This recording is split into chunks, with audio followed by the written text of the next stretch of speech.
যখন কোনো লেনদেনে আপনার কাছে টাকা আসবে সেই টাকাটি চোখ বুজে ডেবিট ঘরে লিখুন। তাহলে ক্রেডিট কোনটি হবে? এই যে আপনার কাছে টাকা আসছে, এই টাকা যে জন্য আসছে সেই খাতটি চোখ খুলে ক্রেডিট ঘরে লিখুন। আসসালামু আলাইকুম। আজকে হাজির হলাম কমার্স গ্রুপের সব থেকে রোমান্টিক সাবজেক্ট হিসাব বিজ্ঞান নিয়ে। সরি, লুকা প্যাসিলিও কিন্তু আসলে বলেনি যে এটা রোমান্টিক সাবজেক্ট, আমি বানিয়ে বলছি। আজকে হিসাব বিজ্ঞানের যে কোনো লেনদেনের ডেবিট ক্রেডিট কিভাবে নির্ণয় করা হয় সেটা অতি সহজে শিখবো। অর্থাৎ যে কোনো লেনদেনে কখন ডেবিট হয় কখন ক্রেডিট হয় সেটা আমরা জানবো। এই ভিডিও শেষ হওয়ার আগেই আপনি জেনে যাবেন যে কোনো লেনদেনে কখন ডেবিট হয় কখন ক্রেডিট হয়। গ্যারান্টি দিচ্ছি, ওয়ারেন্টি না। 100% গ্যারান্টি দিচ্ছি, ওয়ারেন্টি না। ডেবিট ক্রেডিট নির্ণয়ের আগে সব থেকে জানা জরুরি যে হিসাব বিজ্ঞানে আসলে কোন কোন বিষয় নিয়ে আলোচনা করে, অর্থাৎ কোন কোন বিষয়ের আমরা ডেবিট ক্রেডিট নির্ণয় করব। শুরুতে আমরা দেখব যে হিসাব বিজ্ঞানের ফাউন্ডেশন কি। হিসাব বিজ্ঞান আসলে 5টি বিষয়ের উপর দাঁড়িয়ে আছে। হিসাব বিজ্ঞানের যে 5টি ভিত্তি তা হলো হিসাব বিজ্ঞান বা হিসাব সংরক্ষণের ক্ষেত্রে যে 5টি বিষয়ের আসলে হিসাব সংরক্ষণ করা হয় সেই 5টি বিষয় হলো সম্পদ, দায়, মালিকানা সত্ত্ব, আয় এবং ব্যয়। হিসাব বিজ্ঞানে যা কিছু করা হয় সবকিছু এই 5টা বিষয়ের উপরে। হিসাব বিজ্ঞানে যা কিছু করা হয় সবকিছু এই 5টা বিষয়ের উপর। তাহলে চলুন আমরা দেখব যে এই 5টা বিষয়ের মধ্যে যখন কোনো লেনদেন হচ্ছে কখন ডেবিট হচ্ছে এবং কখন ক্রেডিট হচ্ছে সেটা খুব সহজেই জেনে নিই। তবে সহজে জানার আগে আমরা এসএসসি বা ক্লাস 9-10 এর বইয়ে কি পদ্ধতি দেওয়া আছে সেটা আগে আমরা দেখব। মানে বৃদ্ধি পাওয়া কমা, এটা মূল ফোকাস হচ্ছে বৃদ্ধি পাওয়া এবং কমা। এই যে হিসাব বিজ্ঞানের যে 5টি বিষয়, এই 5টি বিষয় বাড়লে কি হবে কমলে কি হবে, অর্থাৎ বাড়লে ডেবিট হবে না কমলে ক্রেডিট হবে সেইগুলো এখানে দেওয়া আছে। এখানে আমরা একটু বলে যাই। সম্পদ বাড়লে ডেবিট হবে কমলে ক্রেডিট হবে, দায় বাড়লে ক্রেডিট হবে কমলে ডেবিট হবে, মালিকানা সত্ত্ব বাড়লে ক্রেডিট হবে কমলে ডেবিট হবে, আয় বাড়লে ক্রেডিট হবে কমলে ডেবিট হবে, ব্যয় বাড়লে ডেবিট হবে কমলে ক্রেডিট হবে। নিশ্চয়ই বুঝতে পারছেন যে এই চারটা যদি আপনি আপনার মাথায় মনে রাখেন, একে ভিত্তি করে যখন কোনো লেনদেনের আপনি ডেবিট ক্রেডিট নির্ণয় করতে যাবেন তখন চিন্তা করবেন আচ্ছা কখন ডেবিট হবে কখন ক্রেডিট হবে, এইটা চিন্তা করতে করতে দেখা যাচ্ছে আপনি মাথা ঘুরে পড়ে গেলেন। তাই চলুন আমরা এই 5টা জিনিসই জানবো এবং এখানে যে চারটা দেওয়া আছে এইগুলোই জানবো, কিন্তু অতি সহজে। সহজে ডেবিট ক্রেডিট নির্ণয়ের জন্য শুরুতে আমরা যেটা করব দেখে নেই। শুরুতে আমরা হিসাব বিজ্ঞানের যে 5টা আইটেম আছে এই 5টা আইটেমকে 2টা ভাগে ভাগ করে ফেলবো। প্রথম ভাগে থাকবে সম্পদ এবং ব্যয়, দ্বিতীয় ভাগে থাকবে দায়, মালিকানা সত্ত্ব এবং আয়। এই যে 2টা পার্ট করা হয়েছে, প্রথম পার্টের একটা বৈশিষ্ট্য আর অন্য যে 3টা আলাদা করা হয়েছে ওইটা তার উল্টা বৈশিষ্ট্য। সহজে ডেবিট ক্রেডিট নির্ণয় করার জন্য আমরা কি করব, এই 5টা আইটেমের মধ্যে 3টা আইটেম ভুলে যাব।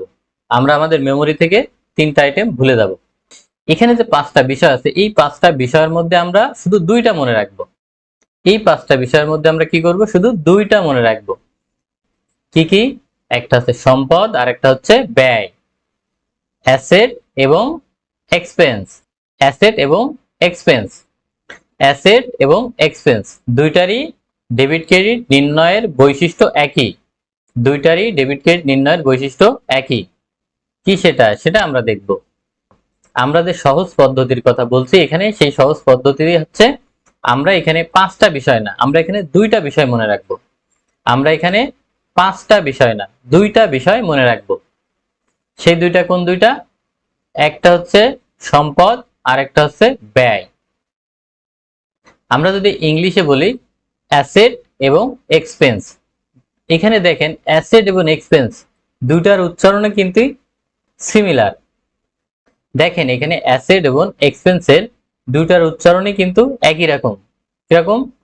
Asset expense, asset expense. তার মানে এখানে কি আছে? আপনি শুধু এই থিওরি মনে করবেন, আপনি শুধু এই থিওরি মনে রাখেন। ফর্মুলা এই দুইটারই দেখেন ইংলিশ উচ্চারণ একই রকম। অ্যাসেট এবং এক্সপেন্স যখন বাড়ে তখন ডেবিট হবে, অ্যাসেট এবং এক্সপেন্স যখন বাড়ে তখন ডেবিট হবে। তাহলে কমলে কি হবে বলা লাগবে? এই দুইটা যদি আপনি মনে রাখেন, বাকি তিনটাও মনে রাখার দরকার নেই। অর্থাৎ এই দুইটা যা হবে ওই তিনটা তার উল্টা। অর্থাৎ এখানে বলা হলো কি, সম্পদ এবং এক্সপেন্স যদি বাড়ে তাহলে এটা ডেবিট হবে। তাহলে বাকি যে তিনটা আমরা বললাম মেমোরি থেকে ভুলে যাও, সেই তিনটা কি হবে? ওই তিনটা যদি বাড়ে তাহলে নিশ্চিত ক্রেডিট হবে। বাড়া কমার একটা উদাহরণ দিই। ধরুন 20,000 টাকা দিয়ে আপনি একটা ফ্রিজ কিনলেন। তাহলে এই যে ফ্রিজ আপনার কাছে আসলো, তার মানে কি সম্পদ বাড়লো। তাহলে এটা কোথায় লিখবেন? ডেবিট ঘরে। এই যে ফ্রিজ আপনার কাছে আসলো মানে সম্পদ বাড়লো, তাহলে এটা লিখবেন আপনি ডেবিট ঘরে। আর বুঝতেই পারছেন টাকা ক্রেডিট ঘরে হবে, টাকা কমে যাচ্ছে তাই। 20,000 টাকা দিয়ে একটি ফ্রিজ ক্রয় করা হলো। ফ্রিজ একটি সম্পদ, যেহেতু ক্রয় করা হলো তাই সম্পদ বৃদ্ধি পেয়েছে। আর সম্পদ বৃদ্ধি পেলে সেটি ডেবিট ঘরে এন্ট্রি হয়। যেহেতু এখানে সম্পদ বৃদ্ধি পেয়েছে তাই এটি ডেবিট ঘরে এন্ট্রি হয়েছে। অন্যদিকে ফ্রিজটি ক্রয় করা হয়েছে টাকা দিয়ে, এখানে টাকা চলে গেছে বা টাকা কমে গেছে, অর্থাৎ সম্পদ কমে গেছে। যেহেতু টাকা একটি সম্পদ এবং সম্পদ এখানে কমে গেছে, যার ফলে টাকার হিসাবটি ক্রেডিট ঘরে লেখা হয়েছে। ব্যয়ের যদি একটা উদাহরণ দিই, একটা কোম্পানি তার প্রতিষ্ঠানের স্টাফদের বেতন দিল। এখানে কিন্তু বেতন হচ্ছে খরচ, তাহলে বেতন দেওয়া মানে তার খরচ বাড়ছে, তাহলে বেতন হিসাব হচ্ছে আমার ডেবিট। আর যে টাকা দিচ্ছি সেটা ক্রেডিট, কারণ টাকা চলে যাচ্ছে অর্থাৎ সম্পদ কমে যাচ্ছে, এজন্য ক্রেডিট হচ্ছে। এখানে একটি কোম্পানি তার স্টাফদের 1,00,000 টাকার বেতন ভাতা দিল। যেহেতু বেতন একটি খরচ এবং খরচ বাড়লে ডেবিট হয়, তাই বেতন হিসাবটি ডেবিট ঘরে এন্ট্রি হয়েছে। অন্যদিকে বেতন দেওয়া হলো টাকার মাধ্যমে, তাই টাকা কমে গেছে, অর্থাৎ সম্পদ কমে গেছে, ফলে টাকার হিসাবটি ক্রেডিট ঘরে এন্ট্রি হয়েছে। সকল প্যাচগোজ ভুলে শুধু আপনি একটা জিনিসই মনে রাখবেন যে সম্পদ এবং ব্যয় বাড়লে ডেবিট হবে। এখানেই শেষ নয়, আরো সহজ পদ্ধতি আছে। আরো সব থেকে একটা সহজ পদ্ধতি আছে। সবসময় আপনি মনে রাখবেন যে যে কোনো লেনদেন আসলে টাকার খেলা। টাকা যাবে, টাকা আসবে, টাকা যাবে, টাকা আসবে।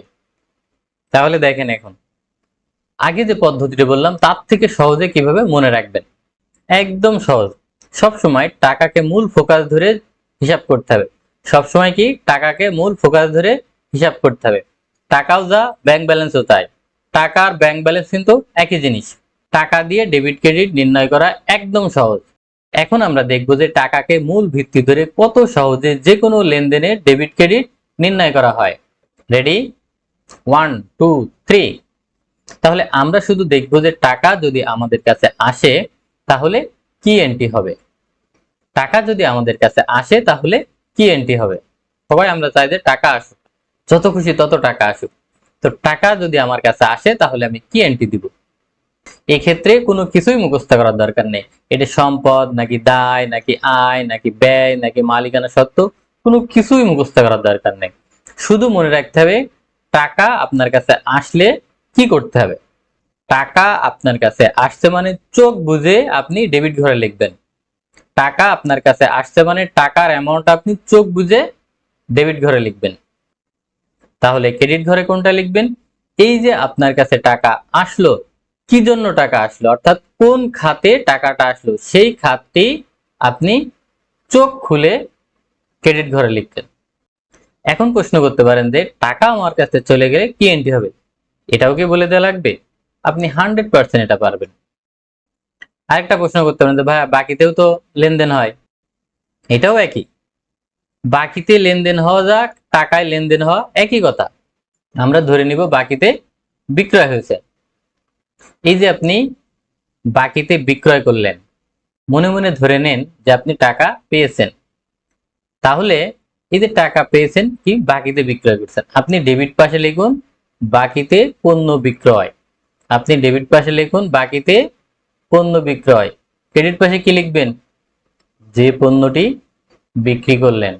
তাহলে টাকা আর বাকিতে বিক্রি করা একই কথা।